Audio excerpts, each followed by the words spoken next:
क्यों भगवान इतना दर्द देता है कि सहने की क्षमता ही ना हो।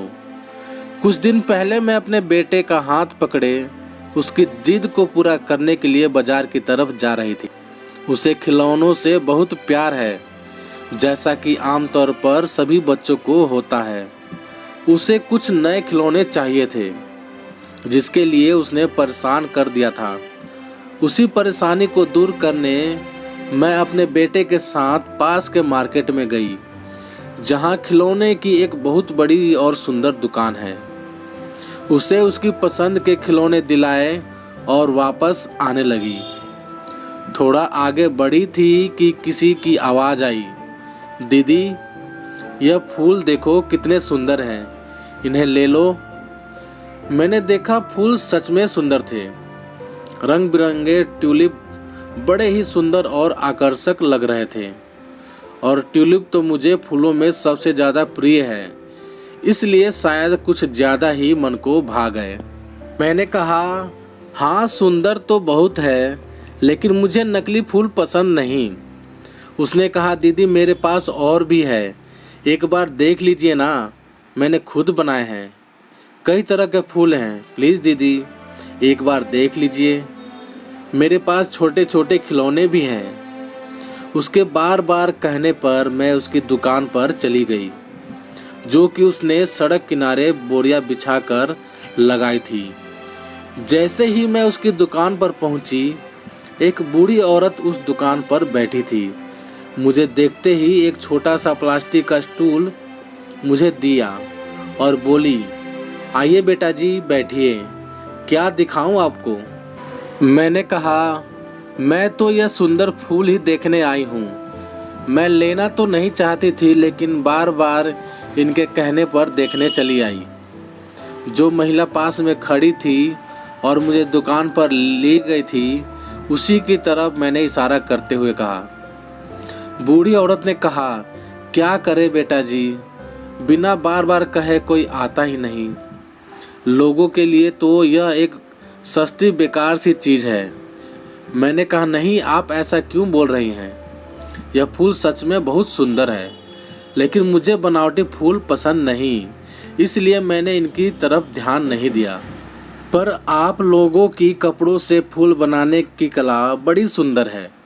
आप इनको ऐसे बेचने की बजाय अगर दुकानों पर बात करके और उनके द्वारा दिए ऑर्डर से चीज़ें बनाएं, तो आप लोगों के लिए अच्छा रहेगा। जो महिला मुझे दुकान पर ले गई थी, उसने कहा, दीदी बात की थी, लेकिन हम लोगों की चीज़ें दुकान वाले रखने को तैयार ही नहीं हैं। बोलते हैं ये कोई ब्रांड नहीं है। मैं ज़्यादा पढ़ी लिखी भी नहीं हूँ और कोई काम भी तो नहीं आता। मैंने पूछा, तो आप लोगों का इससे गुजारा हो जाता है? परिवार में और कितने लोग हैं?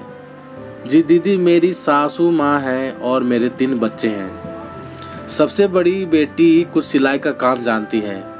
पुराने कपड़ों की मरम्मत का काम मिल जाता है तो वह कर लेती है। वही घर पर दोनों छोटे बच्चों को भी संभालती है। वह खुद भी अभी बहुत बड़ी नहीं है, 14-15 साल की है, लेकिन हालात को समझते हुए वह हमारी पूरी मदद करती है।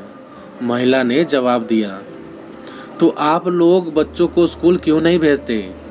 सरकारी स्कूलों में पैसे भी नहीं लगते और बेसिक शिक्षा तो हर बच्चे का अधिकार है।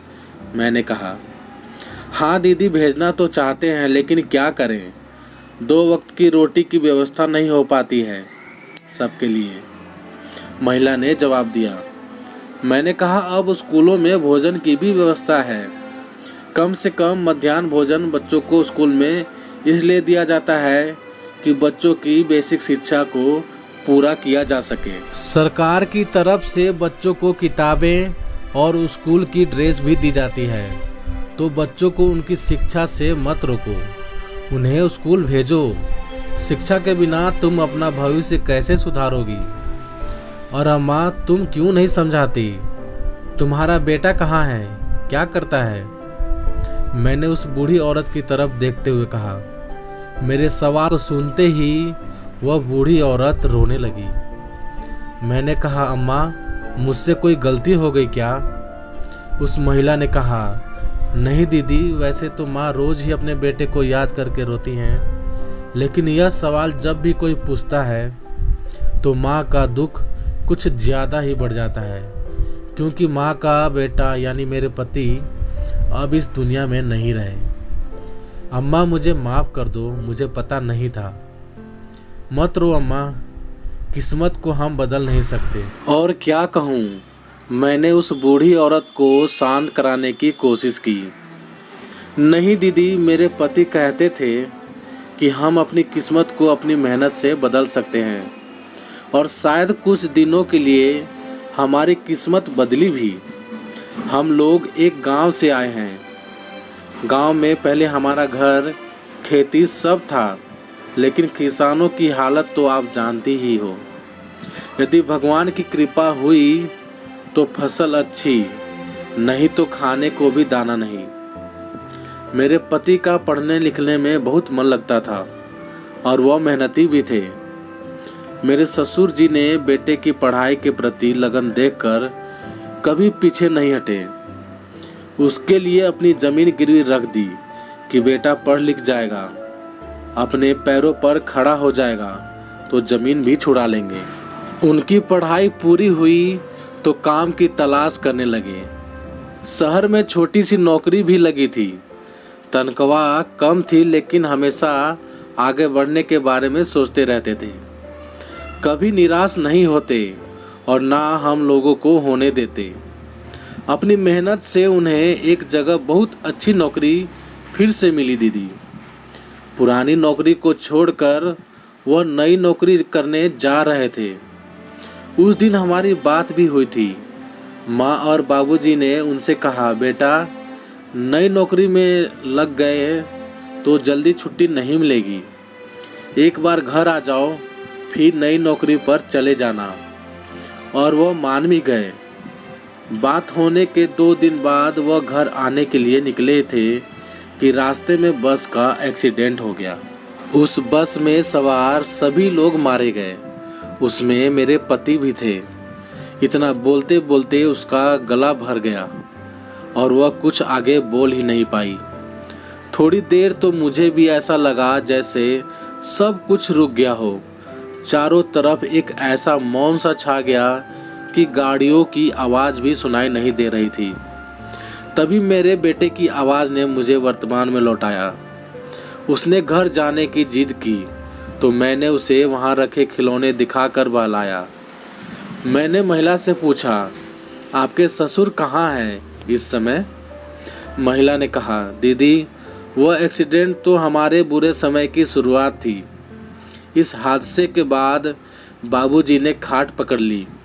उनकी बीमारी में जमा पूंजी तो गई ही, हमारा घर भी चला गया और हम बाबूजी को भी नहीं बचा पाए। वही हम लोगों का एकमात्र सहारा थे। अब हमारे पास ना घर है, ना ज़मीन और ना ही पैसा, और जिसके पास कुछ नहीं होता उसका कोई साथ नहीं देता है। अब तो बस यही बूढ़ी माँ और 3 बेटियाँ, इसके सिवा कुछ नहीं है। इसलिए हम गांव छोड़कर शहर आ गए कि कम से कम 2 वक्त का खाना तो बच्चों को खिला सकेंगे। उनकी बातें सुनकर मेरी भी आंसू निकल आए। कुछ समझ नहीं आया कि क्या बोलूं, क्या कहूं। मेरे गले से ना तो आवाज़ निकल रही थी और ना ही आंसू थम रहे थे। आज पहली बार किसी के दर्द से मेरी रूह तक कांप गई। कैसे इतनी दर्द में लोग इतनी मेहनत कर रहे हैं और जिंदा भी हैं। मेरे पास कोई शब्द नहीं थे उनसे कहने को। मैंने उनकी मदद करने के लिए उनको कुछ पैसे दिए कि अम्मा यह रख लो और देखती हूँ मैं तुम्हारे लिए क्या कर सकती हूँ। उसने वो पैसे नहीं लिए। बोली, हमारे सामान से ज़्यादा कीमत हम नहीं ले सकते। किसी से पैसे नहीं लेते हैं। हमारी मेहनत से जो मिलता है उसमें ही हम गुजर करते हैं। उस बूढ़ी औरत ने कहा, दीदी जिस दिन हमने भीख ली उस दिन हमारे पति के लिए हमारा सम्मान, प्यार और उनकी दी हुई सीख कि कभी हार मत मानो, मुश्किलों से लड़ते रहो, कभी ना कभी तो जीतेंगे ही, सब हो जाएगा। और जिस दिन यह ख़त्म हुआ हमारे जीने की ताकत भी खत्म हो जाएगी। इसलिए दीदी हम यह नहीं ले सकते हैं। आप कुछ खरीद लो हमसे तो हमारी ज़रूर मदद हो जाएगी, महिला ने कहा। मैंने भी उनकी खुददारी को ठेस पहुंचाना सही नहीं समझा और उनसे कुछ सामान खरीद लिए। मैंने उनसे उनका नंबर मांगा तो महिला ने कहा, दीदी हमारे पास तो फ़ोन ही नहीं है तो नंबर कहाँ से होगा। मैंने उन्हें अपना फ़ोन नंबर दिया और कहा, कभी किसी मदद की ज़रूरत हो तो फ़ोन करना, और मैं तो इस मार्केट में रोज़ ही आती हूँ, तो आपको जब भी ज़रूरत हो मुझे बताना, ठीक है। अब मैं चलती हूँ। बच्चा भी गर्मी से परेशान हो गया था। बूढ़ी औरत ने कहा, ठीक है बेटा जी, बच्चा परेशान कर रहा है, गर्मी भी बहुत है। मैं घर तो आ गई लेकिन एक अजीब सी बेचैनी थी मेरे अंदर। समझ नहीं आ रहा था कि क्या करूं। क्यों भगवान इतना दर्द देता है कि सहने की क्षमता ही ना हो। उस दिन उस दर्द के आगे सब छोटा और बेमतलब लगने लगा। उस दिन से मेरा जिंदगी को देखने का नज़रिया ही बदल गया। उस महिला की हिम्मत और कभी हार मत मानो का जज्बा जो उसे आज भी मुसीबतों से लड़ने की ताकत दे रहा है, हमेशा बनी रहे, बस ताकि जीवन में वह भी कुछ हासिल कर सके। तो दोस्तों, आप सभी को ये कहानी कैसी लगी कमेंट करके हमें ज़रूर बताना। यदि कहानी आप सभी को अच्छी लगी हो तो प्लीज़ लाइक करना, शेयर करना, और हमारे चैनल पर नए हो तो चैनल को सब्सक्राइब भी ज़रूर कर लेना। तो चलिए दोस्तों, मिलते हैं आप सभी से एक और नई कहानी के साथ। तब तक के लिए जय हिंद, वंदे मातरम।